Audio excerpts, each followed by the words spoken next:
Morning guys, right, one for you this morning, zeroing in your slingshot rifle. You've received it in the post, you've assembled it, you've set it up. How to accurately zero it and get your ranges. Okay. On your laser, you have two screws, elevation, windage. Set out a target not far away just to get your windage right, because the further you set your target out, the harder it is to find your zero if your shots are flying wide. Once your target's out, 10 yards, 15 feet,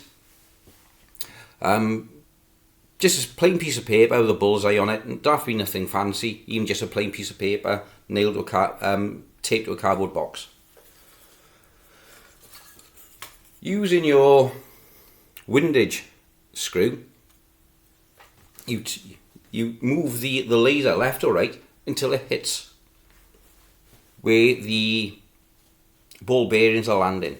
So fire 2 or 3 shots into your target and see where it's landing. If it's landing to the left of your black bullseye, you turn the laser to the right. You do the opposite of what you want to do. It works the same with open sights.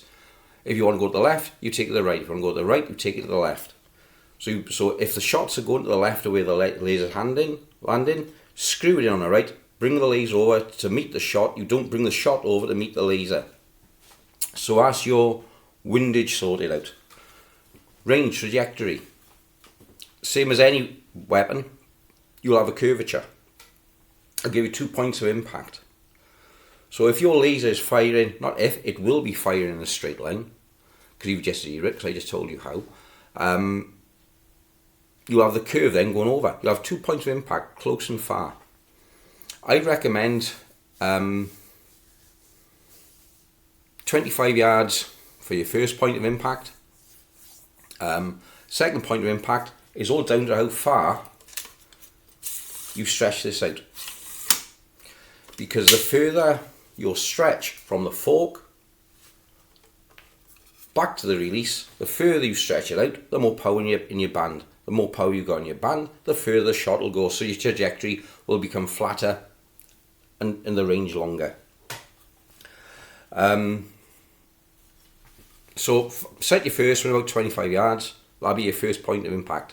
Then walk your targets out every 5 yards until you find your second point of impact.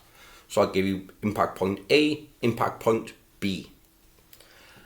Now, if you want to have a shorter first range shot, 15 yards say, drop your zero down, and I'll give you a closer second point of impact. Same if you want a further point of impact, and put your first impact point at say 35 yards, your second one will then be about say 65, 70 yards. If you vary the length of your slingshot for every shot, in out, your point of impact on trajectory will change because you're varying the power.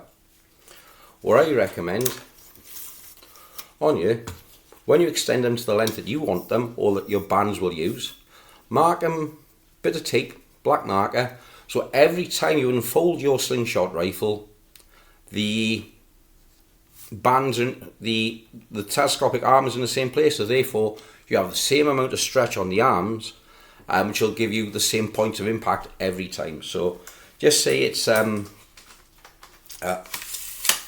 it's all folded up, you put it away for the week. Next week you bring it out, you bring that one that far, and you don't extend the front one. Then the following week you extend all the way out and try and get the same point of impact, and you're thinking, well, why is my zero shifting? Is because you're varying the power of the slingshot. You need consistency. So by extending the arms to the same length every time, you guarantee consistency of shot. By fitting multiple lasers or sighting systems, you also give yourself multiple points of impact. You could use, for example, a hollow sight on the rear for close range work, rapid reaction work, laser on top for long range, laser on the bottom for short range. Again, you'll then have 6 points of impact, so you can work out the piece of paper, so what you got for 10, 15, 20, 25, 30, 35, whatever. So you could put 6 points of impact, so you could have first one at 20 yards, your last one at 80 yards. That is something for you to work out and get familiar with. I think the lasers in hollow sights, either for a quick acquisition of target, you can go either way with that. But that is what how I personally set mine up. First target at 25 yards. Once I got my windage sorted right, then work on your trajectories, and that will help you then daily. Thank you guys. Bye bye.